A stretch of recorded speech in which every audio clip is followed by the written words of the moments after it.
Olá, pessoal, muito boa noite a todos, sejam todos muito bem-vindos a mais uma Evangelioterapia, que através da Fraternidade Espírita Bezerra de Menezes, localizada em Nova Russas, no Ceará, agradecendo a presença de todos vocês que estão online com a gente através do Meet, assim como também as pessoas aqui presentes aqui na nossa sede. Nesse momento, vamos rapidamente levar o nosso pensamento até Deus, levando nossas vibrações, nos conectando com os nossos guias, respirando profundamente, permitindo que a nossa mente relaxe, nosso corpo também, que seja oxigenado e que a gente possa, nesse momento, estar presentes realmente nesse momento, em que ouviremos algumas reflexões e que isso possa ajudar a nossa trajetória, nossa caminhada, nosso processo evolutivo, e que traga paz, equilíbrio, discernimento para todos nós e a inspiração para o nosso amigo Canrobé. Que Deus abençoe a todos, agora e sempre, que assim seja, graças a Deus. Seja com a palavra, meu amigo. Olá, boa noite. Obrigado, Cláudio. Obrigado também a Neuza, que nos recebeu. Sei que o Arlindo está viajando. Obrigado a todos vocês que nos acompanham, da Fraternidade Espírita Bezerra de Menezes. Estamos aqui com uma certa distância, mas fico muito grato pela oportunidade da tarefa, a oportunidade de compartilhar as nossas reflexões, que elas partem do pressuposto da primeira pessoa, né? São reflexões nossas, então não temos nenhuma pretensão de, ao fazer uso da palavra, trazer, ensiná-los qualquer coisa. Fica a critério de cada um receber as reflexões que aqui vamos fazer e dela fazer o melhor uso. E então, aí sim, nós vamos entrar aqui no Evangelho, no capítulo 13, que tem por título Não saiba a vossa mão esquerda o que dê a vossa mão direita, mas que está intitulado, para a palestra de hoje, Fazer o bem sem ostentação. E também da instrução já dos Espíritos, a caridade material e a caridade moral. Bom, primeiramente, são os ensinos de Jesus, que vem, ao longo dos séculos, atravessando e chegando até nós nos dias de hoje, sem que tenhamos, a meu ver, ainda encontrado o cerne de tudo aquilo que ele colocou, porque ficou tão simples. Ama teu próximo como a ti mesmo, é uma base tão simples que a gente repete, pode repetir, e pode repetir, e o nosso psiquismo, falando na primeira pessoa, nosso psiquismo ainda não assume, não faz.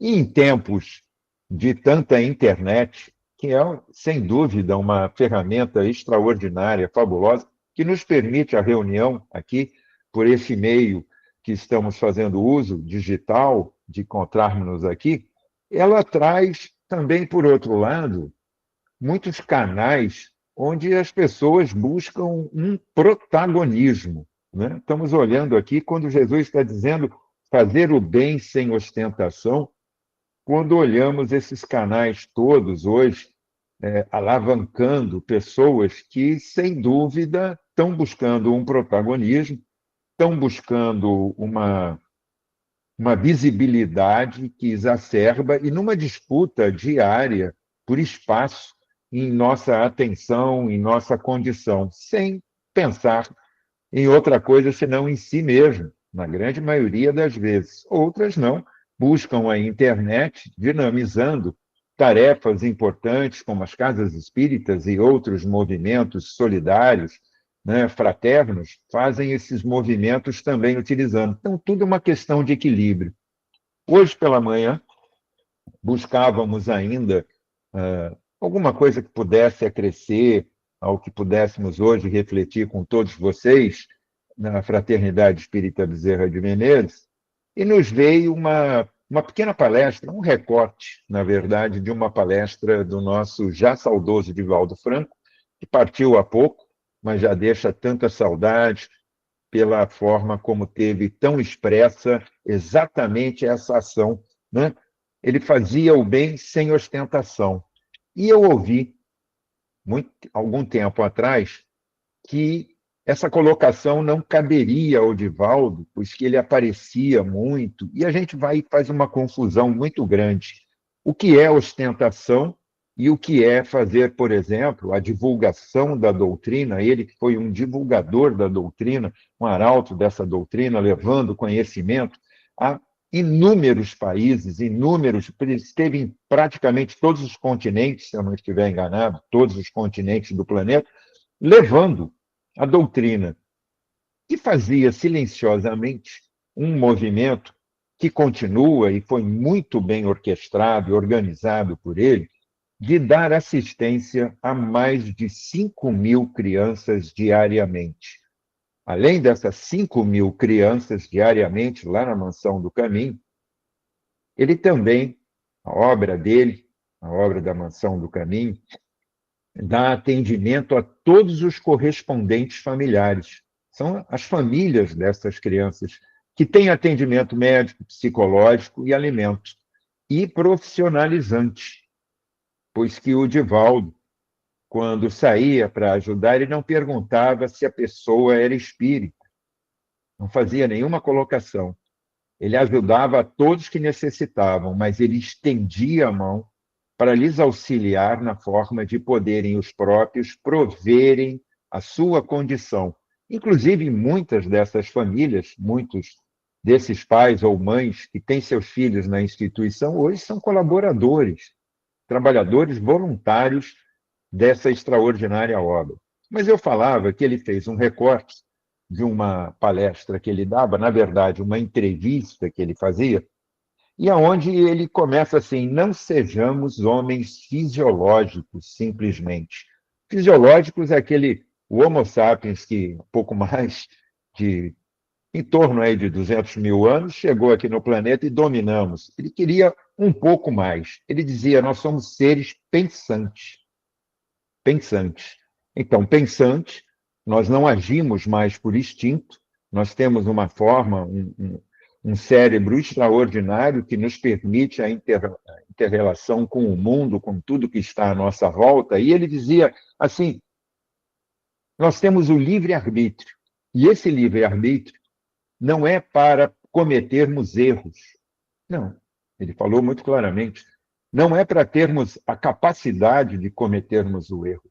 O livre-arbítrio ele vem ao nosso encontro para nos ensinar, para empoderar o homem com o saber, com o conhecimento, a fuga da ignorância de muitas áreas da nossa vivência, para sabermos. E então, já de posse do conhecimento, temos até, e temos realmente, o direito do erro, onde temos o erro, o reconhecimento desse erro, a reparação desse erro, ou erros, caso queiram, no plural, e depois da reparação é o feito certo.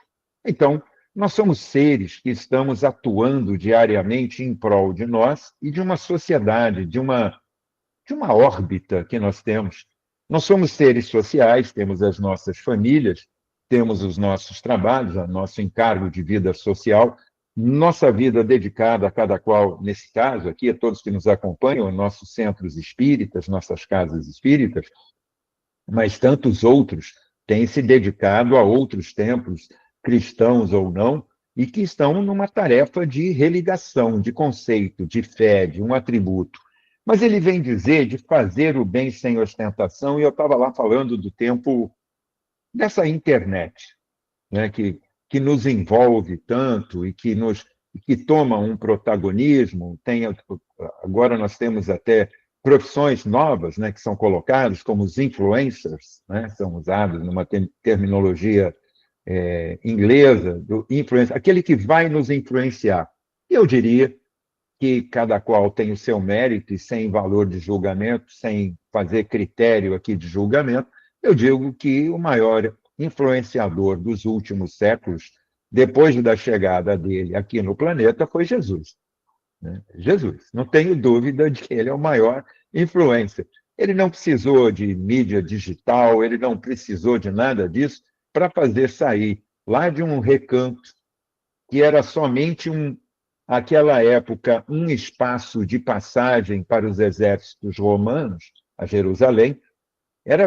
Ele era um ponto estratégico, por isso que os romanos tomaram Jerusalém para si. Era um ponto de passagem estratégico para fazer a logística deles de avanço para os outros pontos que eles buscavam a dominação. Roma buscava a dominação. E naquele momento, naquele lugar árido, ele conseguiu deixar sua mensagem, um pouco mais de 3 anos, sua mensagem, seu exemplo, sobretudo também o exemplo, e que atravessou séculos e séculos, que foram, de alguma forma, capturados, raptados ou mal interpretados pelos homens, por nós mesmos, espíritos que somos reencarnantes. Certamente não é o primeiro momento que estamos, e já fizemos essa passagem do passado, em muitos momentos, contribuindo com essa situação que foi esse momento de mal interpretar Jesus. Já usaram Jesus na cruz como uma forma de empoderamento de uma culpa e de uma cobrança, de uma submissão a essa culpa. Não estou falando de religião, de maneira alguma. Eu estou falando da ação dos nossos irmãos, dos nossos semelhantes no passado, talvez até de nós mesmos, como espíritos reencarnantes. Estou falando da ação do homem. E que, de alguma forma, ofuscou essa forma maior e mais extraordinária que a ciência hoje reconhece. E Jesus, a neurociência reconhece, ao falar por parábolas, ele fazia uma mudança no propósito dos nossos pensamentos. Num momento de uma Jerusalém tão egoísta, tão voltada para si, com tantas diferenças nas fatias entre o povo que ali habitava, ele era muito separado, né? Existiam o que hoje a gente considera da história indiana as castas, né? Poderiam ser, eram aqueles grupos fechados e que se entronizavam, ganhavam mérito, poder por hereditariedade, que alguém num passado ainda mais longínquo ditou. E ali Jesus chega para mostrar com uma frase o que mudaria o conceito e afetaria a relação dos poderosos da época. Ama Deus sobre todas as coisas. E, não menos importante, ama teu próximo como a ti mesmo. Isso me dá aquela passagem daquela parábola extraordinária, que é a parábola do samaritano, que certamente todos vocês têm contato de um modelo ou de outro, e onde mostra que Jesus relata que um homem descendo de Jerusalém para Jericó, tem uma distância, sai até a relação do lago, ou Mar Morto, mas você tem ali uma descida de pouco mais de 40 quilômetros, espaço pequeno, mas uma descida árida. Ele é tomado de assalto e é despojado de tudo, inclusive ferido, muito machucado, é lançado ao canto.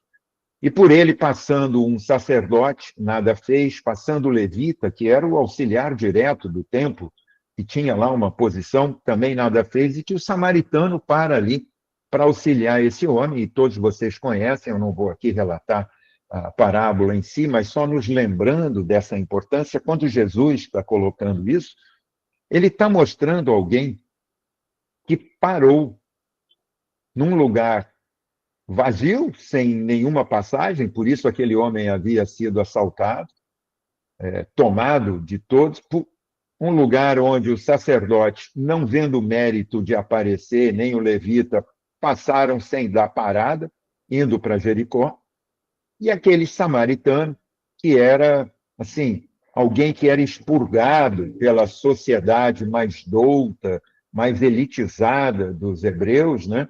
Era assim, lançada ali para o lado, mais estrangeira no composto dele, como eles falavam à época, ele para e dá auxílio. Ele não está vendo se alguém está olhando para ele, ele não está percebendo se alguém está fazendo aplauso para ele.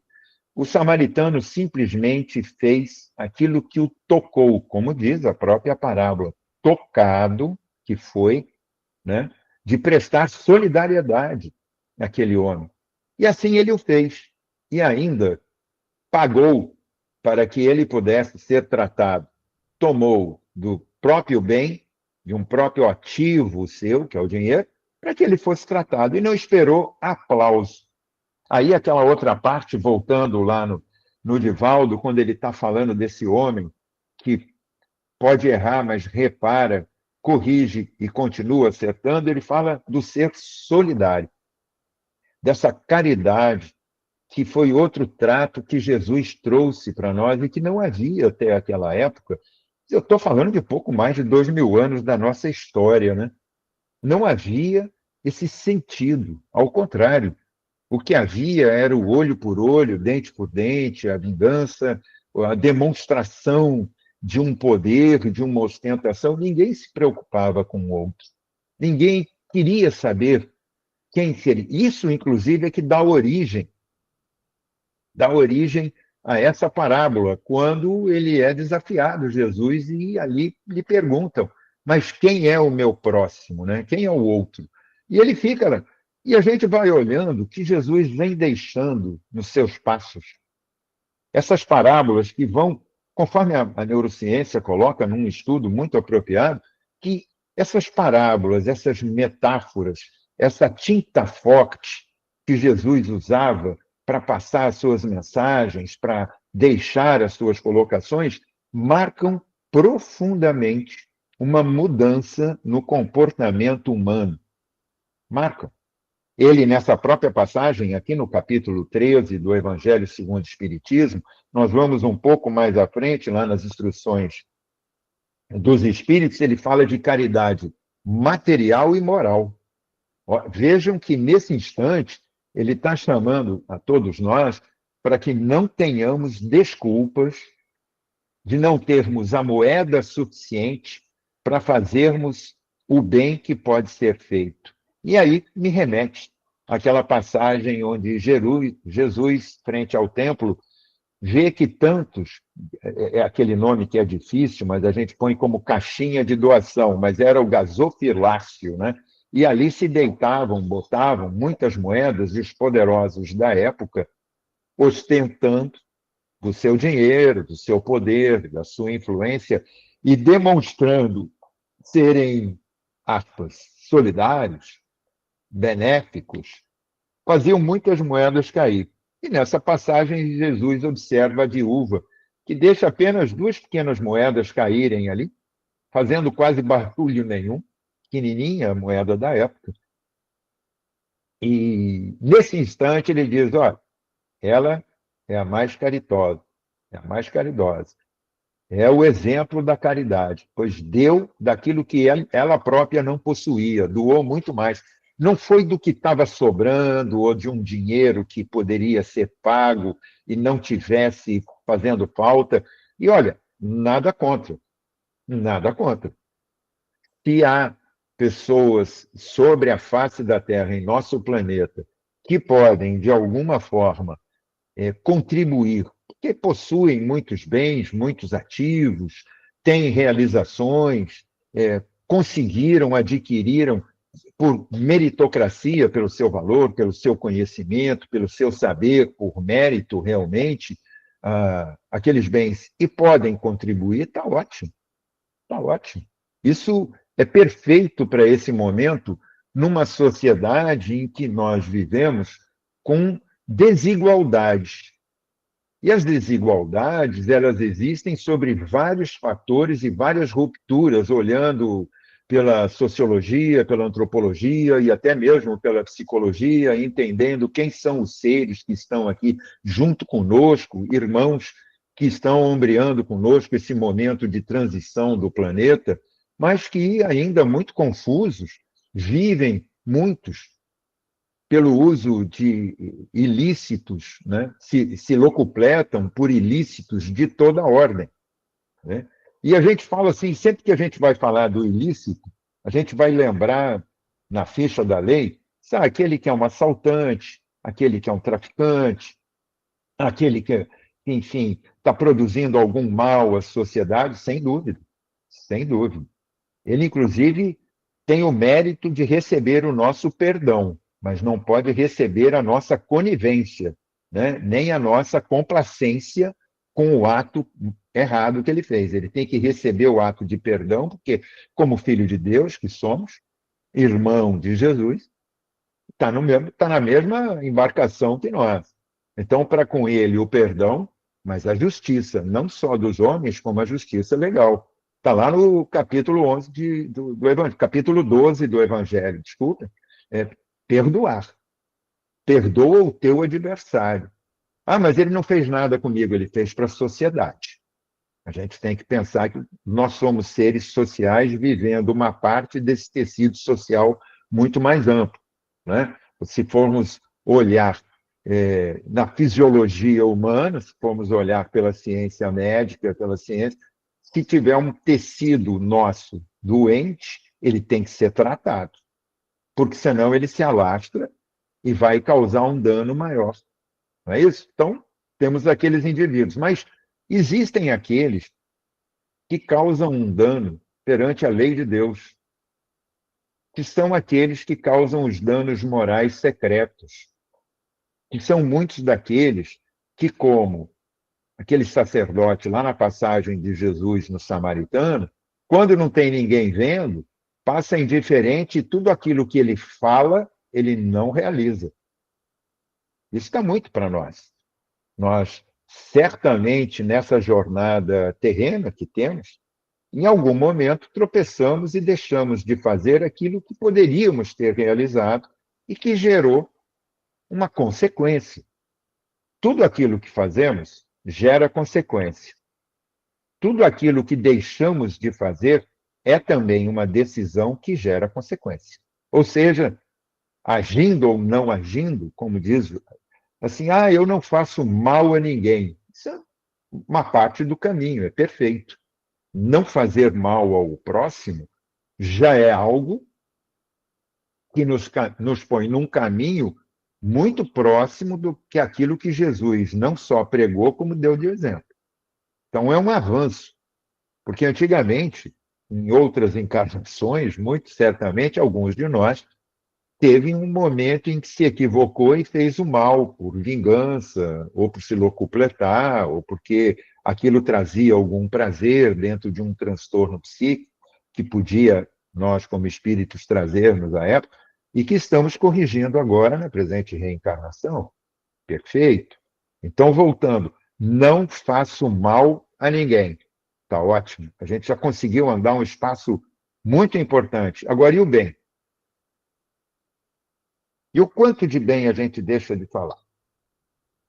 Jesus, quando trouxe as parábolas, ele deixou uma proposta que os gregos chamam de metanoia, uma mudança de pensamento, uma mudança de conceito, ele é disruptivo, uma palavra muito utilizada hoje. Então, Jesus já era disruptivo à época, ele mudava aquele conceito, rompia com aquele status quo da época para gerar uma mudança no fundamento, no que era o propósito dele, o ser humano semelhante, aquele filho de Deus. Somos nós. Somos nós. Daquele momento de mais de 2.000 anos atrás, onde a população da Terra eram milhões, população da Terra, segundo o censo científico, segundo as projeções, na época de Cristo, nós éramos milhões no planeta, o que dá um espaço vazio enorme. Hoje somos, segundo o Banco Mundial, na estimativa, que estava em 7,4, foi para quase 8,2 bilhões de seres sobre o planeta. E a distância, sofrimento, ainda continua se alargando. A gente ainda tem uma distância social, não é pelo sistema. A diferença social está na ganância dos homens e no nosso propósito de não entender o próximo. A gente ainda olha com muita dificuldade quem é esse próximo, se está aqui ou se está um pouco mais longe, o que a gente pode, o que a gente não pode fazer. E a gente é energia, né? A gente está, vocês, eu e todo mundo, nós somos fonte de energia. Olhamos para esse universo aqui para fora, quando olhamos o céu, e são trilhões, eu estou falando trilhões de galáxias formadas nesse universo nosso. Nós somos um ponto, um pixel ali, flutuando no meio dessa galáxia, dentro de uma galáxia chamada pequena, chamada Via Láctea. onde, na forma humana, nós habitamos, porque muitas são as moradas do meu Pai, disse Jesus, e aqui nós temos diversas exposições. Então, o que nós estamos fazendo hoje aqui é fruto da nossa mudança. Nesse momento em que, como já é tão propagado, estamos num momento de transição, mas é um momento de filtragem. Então, quando está sendo chamado a titularidade de fazer o bem sem a ostentação, já é aquele momento de não saiba realmente a vossa mão esquerda o que dê a vossa mão direita e vice-versa, eu vou complementar.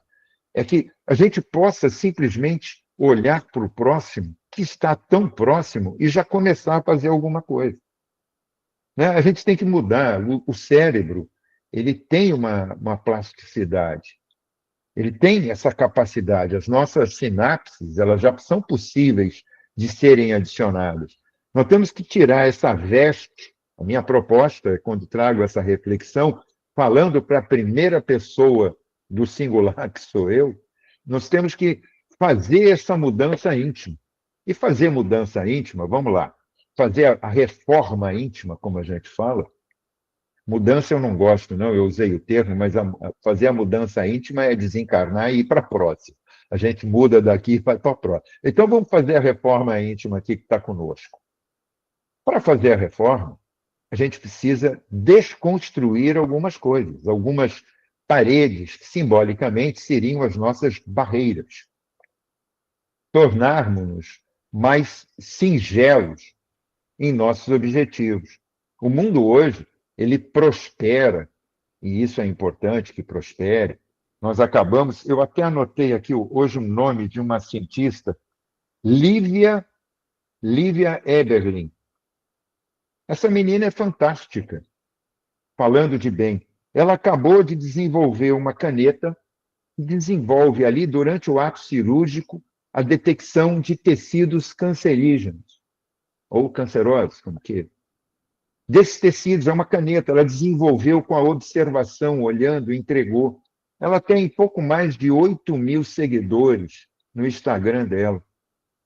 Nós vamos encontrar pessoas cantando, ficando seminuas, fazendo barraco, fazendo, enfim, uma série de coisas com 20 milhões de seguidores. A gente fica olhando para um brilho imediato, para uma posição efêmera, e deixamos de perceber a possibilidade de que somos seres transformadores. Ora, se somos transformadores da nossa vida, podemos auxiliar na transformação em volta. Ah, está falando da caridade material. Sim, da caridade material. Você pode começar ajudando sua casa espírita, ajudar uma pessoa que esteja em dificuldade. Ah, mas eu não tenho dinheiro para ajudar ninguém. Dá escuta. Escuta ativa. A escuta. Vai ouvir alguém. Eu fui orientado, porque a gente acaba fazendo palestras em muitos lugares, então existem normas de procedimento para cada caso. Então, quando for 20 horas e 20 minutos, eu vou entregar e devolver a palavra para o Cláudio, e todos nós vamos participar de um passe que é realizado. Tem o passe presencial, e certamente a todos vocês que estão na casa, aí na FREBEM, em Nova Russas, e todos nós que estamos aqui pela mídia, vamos receber, porque a energia percorre o planeta, a energia vaza, atravessa os pouco mais de 100 quilômetros que nós temos de atmosfera e vai ao espaço, como de lá também vem. Então, nós vamos estar recebendo. Esse é um momento íntimo nosso, nós estamos cuidando de nós. E por que não, ao término, cuidarmos de quem está ao nosso lado? Né? Eu estou aqui com uma tela de telefone e vi que uma das primeiras que entrou foi a Ana, parece que está lá de São Paulo, onde está muito frio. Né? Então, ela foi uma das primeiras a estar presente aqui. Tem o Joaquim, tem o Rivaldo, tem o Cláudio, tem o Enilson, me perdoem todos os demais, eu não estou correndo a tela, mas estou falando com todos vocês, o José. Então, nós estamos aqui nesse momento com um propósito, que é buscar um encontro de cuidar de nós, seres, almas, espíritos encarnados na condição de almas aqui. Somos corpos detendo esse serviço para a alma que somos, espíritos que somos. Mas, quando recebermos o passe, quando tivermos essa harmonização do nosso íntimo, das nossas energias, realinhando os nossos propósitos, realinhando nossas fontes de energia, todos os pontos essenciais que geram todo esse ser espiritual que somos, nós podemos estar aptos a olharmos um para os outros, os que estão presencialmente na casa do FREBEM, da FREBEM, e todos nós aqui que estamos, e pensar um pensamento solidário. Talvez aqueles que estejam fisicamente próximos olhar um para o outro e perguntar: está tudo bem? Está bem? Está tudo tranquilo? Está ótimo? Porque se estamos aqui, eu vou lembrar a todos, não é porque estamos com tudo resolvido em nossa vida.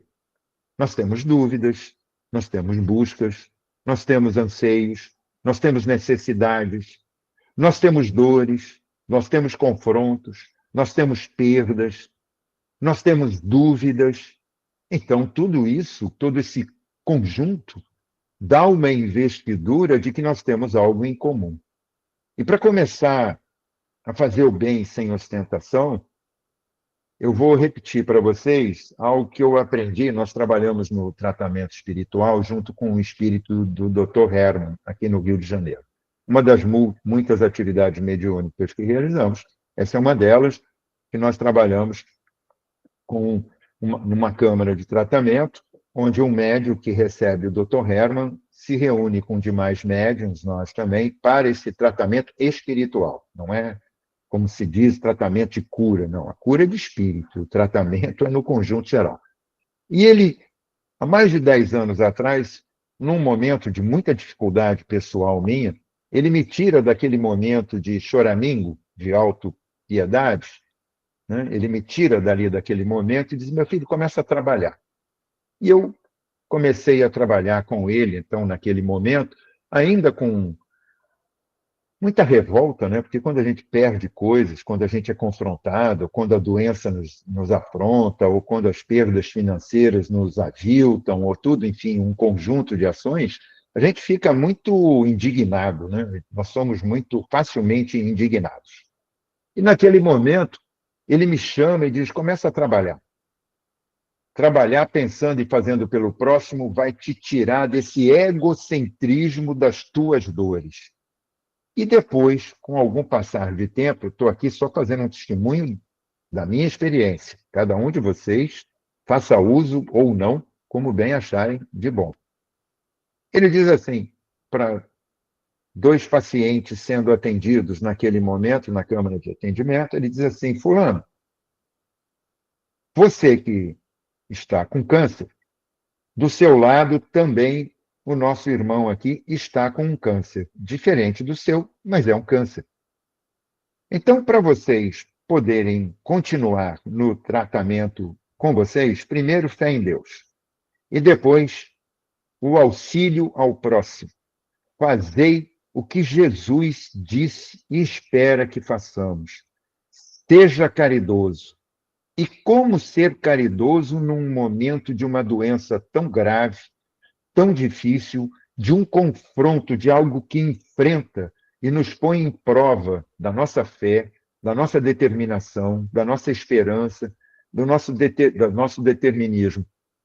Ele diz: fulano, você, a partir de hoje, não roga mais a Deus pela sua cura e pela sua melhora.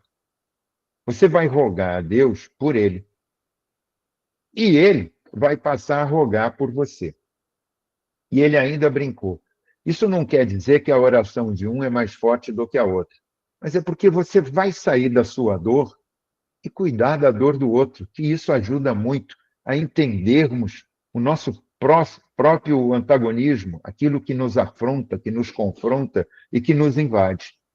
Então, fazer o bem sem ostentação é também esse cuidado de orar pelo nosso próximo, de orar por aqueles que cuidam da casa espírita e estão à frente, de todos aqueles que a frequentam, orar silenciosamente pelos nossos queridos da família e pelos nossos desafetos na família e fora dela. é estar em segredo, é lembrarmos daquele momento do Pai Nosso que estás no céu. Santo é teu nome. Venha a nós o seu reino. A gente não pede. Nesse momento, a gente abre, diz: Deus esteja em mim. É onde está o reino de Deus, dentro de cada um de nós.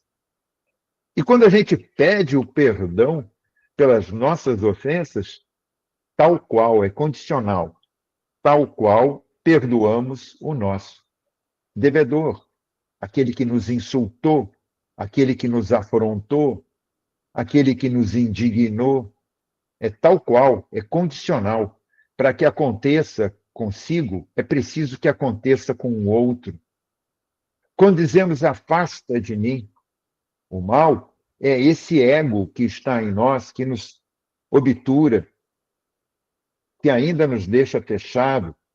Agir para com o outro, fazei para com o teu próximo. Somos essenciais, sem dúvida. Precisamos nos preservar, mas isso não nos dispõe contra a cuidarmos o outro. Lembra que eu falei da escutação? Nós temos um trabalho que podemos participar toda quinta-feira, que sai pelas ruas distribuindo quentinha. Eu já faço isso há mais ou menos 26 anos. E a gente, pelas ruas, a gente encontra toda sorte de irmãos embaixo das marquises ou não, ou deitado nas sarjetas, nas ruas imundas, né? Tem os drogadictos, tem os alcoólatras, que também é um processo de drogadição, tem aqueles que, de alguma forma, perpetram algum tipo de dano à sociedade, descumprindo a lei, né, de uma forma leviana, buscando tirar o bem de alguém e tudo mais, mas estão na rua, são sofredores, são almas sofredoras. E você vai entregando a quentinha e aprendendo que aquilo é uma lição para nós mesmos. A gente não está matando a fome de ninguém. A gente só está no exercício ainda, como diz Emmanuel, a disciplina antecede a espontaneidade. Então, é a necessidade da gente praticar algo que nos tire por alguns instantes do nosso egocentrismo, das coisas que só dizem respeito a nós, que nos afetam. A gente aqui tem a possibilidade de ter voado, comandado, pilotado. E existe uma máxima em aviação, como existe para nós dirigirmos um carro ou uma embarcação, que é o seguinte: aquilo que está na tua mão vai para onde você está olhando. Então, se você está chegando para o pouso, concentra teu olhar na pista de pouso. Olha todos os sinais da pista de pouso. Ouve tudo aquilo que a torre está te passando de instrução e age com propósito e objetividade em olhar para a pista. Aí algum de vocês vai perguntar o que ele está falando que é uma coisa com outra. É porque o avião precisa pousar em segurança. Então você tem que ficar de olho na pista. Quando a gente quer fazer o bem, a gente tem que mudar o olhar do espelho que nos reflete para começar a olhar para fora, para o outro, que é para onde nós vamos. É onde nós fechamos o nosso foco, é a nossa pista de pouso. Se nós estamos dirigindo um carro, vou facilitar, isso já foi estudado pela neurociência. Você está dirigindo um carro, tem um buraco, não olha para o buraco, você percebe o buraco e desvia o olhar para onde você quer fazer a fuga do buraco. Porque senão, se você olhar para o buraco, você vai para o buraco. O teu cérebro determina aquilo que seus olhos estão fazendo, e a mensagem chega, e você vai ser dirigido para o buraco. Então, para nós produzirmos o bem, nós temos que instituir internamente em nós um propósito, uma determinação, como Jesus colocou, nessa metanoia, nessa modificação do ser, e nos conduzir para lá. Eu tenho uma história de uma amiga, uma companheira nossa, companheira de bancada aqui na Rádio Rio de Janeiro, onde temos a participação em um programa, e também em outras atividades de casa espírita que nós passamos, inclusive mediúnicos. E ela é médica, ela é cardiologista e geriatra. E eu vou contar rapidamente a história dela. Uma das passagens. Ela participa também de um grupo Fraternidade Sem Fronteira, que o Divaldo divulgou também, e outros espíritas já trouxeram a divulgação desse grupo, que é um grupo capitaneado lá pelo Wagner Moura, que também já esteve conosco lá na rádio. E ele atua lá na África, onde a fome é uma miséria absoluta. Aliás, fome, a miséria lá é tão grande que ela ultrapassa a fome. A fome é só um estágio, ainda tem mais, tem um avanço da doença, do desalento, do abandono, das guerras, dos conflitos, enfim, é muito difícil. E ela foi médica, achando que ia fazer toda a diferença naquela caravana lá para a África. Ela foi especificamente, nessa viagem, ela foi para Moçambique, onde se fala um português, porque houve colonização portuguesa, dos mesmos que nos colonizaram, mas ela foi para uma cidade 9 horas da distância lá da capital de Moçambique. E chegando lá, era um dialeto, ela percebeu uma criança chorando muito, uma criança com menos de 3 anos de idade, se aproximou e vinha que todo mundo tentava, de alguma forma, tratar e cuidar daquela criança, por que está chorando tanto, não sei o quê. E a caravana chegou, a caravana de fraternidade, e toda aquela aldeia parou para recebê-los, para poder reverenciá-los, estavam chegando com coisas, com ajuda e tudo mais. Então, uma forma de bem receber. E a criança não parava de chorar, e ela, como médica, achou que tinha que fazer uma intervenção. Foi, olhou, não tinha nada aparente, aí perguntou para uma das cuidadoras do Fraternidade, ali se comunicou com ela, provavelmente em inglês, e aí teve que a forma de comunicação mais comum, e aí ela respondeu se ela está com fome. E aí ela foi saber que naquela aldeia, todas as crianças comem apenas uma vez ao dia, e é na escola. Uma vez ao dia na escola, que é de segunda a sexta. Sábado e domingo elas não comem, praticamente não tem comida em casa. Então que aquela criança tinha passado da hora de comer. Tinha passado da hora de comer. E ela, percebendo aquilo, embora não fosse uma orientação, ela foi até o carro que tinham levado, pegou a mochila dela, tinha um pacote de biscoito, abriu, tirou um biscoito e deu para essa criança, que devorou um biscoito e parou de chorar na hora.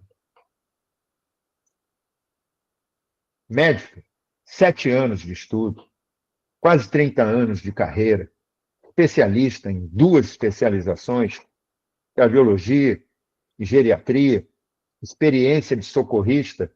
Ela foi do Corpo de Bombeiro, oficial da reserva do Corpo de Bombeiro também, profissional liberal, um monte de experiência como médica. Naquele instante, ela aprendeu que, como ser humano, toda a cátedra dela não fazia a menor diferença.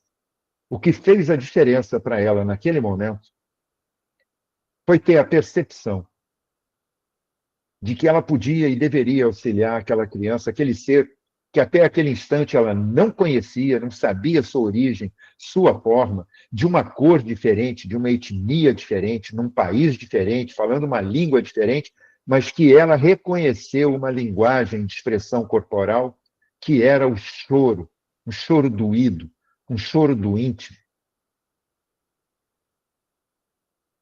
E que com um biscoito, aquela criança se acalmou e adormeceu no colo dela. O ato de amor, fazer o bem para o próximo, é um ato de amor. Nós podemos ser engenheiros, médicos, arquitetos, pilotos, sim, podemos ser um monte de coisa, mas temos que ser, sobretudo, cristãos. Aquele que, ouvindo o Cristo, ama a Deus sobre todas as coisas e ao próximo como a si mesmo. Que vai fazer como aquela viúva, que colocou aquela pequena moeda, porque ela tinha um propósito. Não era de quanto, mas o porquê. A primeira pergunta, por que eu ajudo? Por que eu me ajudo? Por que eu me transformo? Em vez de ficarmos mudando os algoritmos das mídias, nós temos que saber que o que nós estamos fazendo fala muito de nós. E o que fala de nós não pode ser no secreto dos nossos pensamentos, mas no silêncio perante todos os outros. Eu não tenho que me mostrar. Eu não tenho que dizer o que faço. Eu tenho que fazer. Primeiro a mim e sobre o olhar de Deus. Porque é o que diz aqui. Fazer o bem sem ostentação, para encerrar, ele diz aqui, tende cuidado em não praticar as boas obras diante dos homens, para serem vistas. Pois, do contrário, não recebereis recompensa de vosso Pai, que estás no céu. Assim, quando derdes esmolas, não trombeteis. Pode pegar lá, está no Evangelho. Capítulo 13 é o primeiro item. Nós somos um conjunto de hormônios, o que nos modifica, o que nos traz prazer. Fazer o bem traz serotonina e dopamina para nós. A gente vive com o cortisol invadindo o nosso comportamento. O cortisol é importante porque o cortisol ele causa estresse, né? Mas ele é para nós ainda um hormônio de reação. Né? Quando nós reagimos a um fogo, a uma inundação, uma situação de perigo, é o cortisol que está entrando e explodindo e inundando a nossa corrente sanguínea e produzindo uma reação rápida nossa. Agora, o que nos traz prazer e bem é serotonina e dopamina. E fazendo o bem, isso já está provado em testes. Jesus falou há mais de 2000 anos, o homem chega agora e, através da ciência, comprova o quanto é benéfico para nós que possamos estimular esses hormônios, serotonina e dopamina em nosso íntimo, quando praticamos o bem, quando fazemos o bem, sem esperar retorno, que é também uma das coisas. Não espere, realize por seu propósito, por fazer, por querer que assim seja. Não é? Assim seja a vontade do Pai. De nos amarmos, de nos cuidarmos, de nos tratarmos, de sairmos dessa investidura íntima e tratarmos o nosso semelhante. Porque no olhar do outro, nós também somos o semelhante e não sabemos quando vamos precisar de uma ajuda. A virada de chave nas nossas vidas acontece sem que saibamos. Ela acontece. Muitas vezes ela acontece tão rápido que a gente não dá conta do que está acontecendo em nossas vidas. Nós temos que saber estimular a nossa mudança. A doutrina, ela não serve só como religião. A doutrina não pode servir para que decoremos todo o Pentateuco e algumas obras correlacionadas auxiliares, acessórias. A doutrina não pode ser apenas nós repetirmos o que Chico falava. A doutrina não pode ser algo para repetirmos o que Divaldo falava. A doutrina tem que ser para nós um modificador. Por favor, busquem a Gênese. Tem que ser modificadora de nossos pensamentos, de nossos atos e da investidura da responsabilidade que temos para conosco, para com todas as demais criaturas e para com a espiritualidade amiga, na confiança de que esta é a melhor encarnação que estamos vivendo. Reencarnamos para realizar o que de bom sabemos e reparar com amor, com renúncia, aquilo que tivemos, de alguma forma, produzido errado no passado. Não que fosse nossa intenção, não entra mérito de julgamento, apenas que estamos tendo a reoportunização. Que não percamos essa oportunidade. E não são só palavras, a gente tem que fazer isso como uma ação. É ser determinado, é botar uma disciplina do espírito. Eu posso. Não é ser só espírita dentro da casa espírita, porque aqui, aí na casa espírita é sempre muito mais fácil. Todo mundo sorri, todo mundo desculpa, todo mundo é solidário. Tem que ser no cotidiano, tem que estar contaminado por essa doutrina de amor e de caridade e realizar no dia a dia, com todos. É fazer o bem, sem ostentação.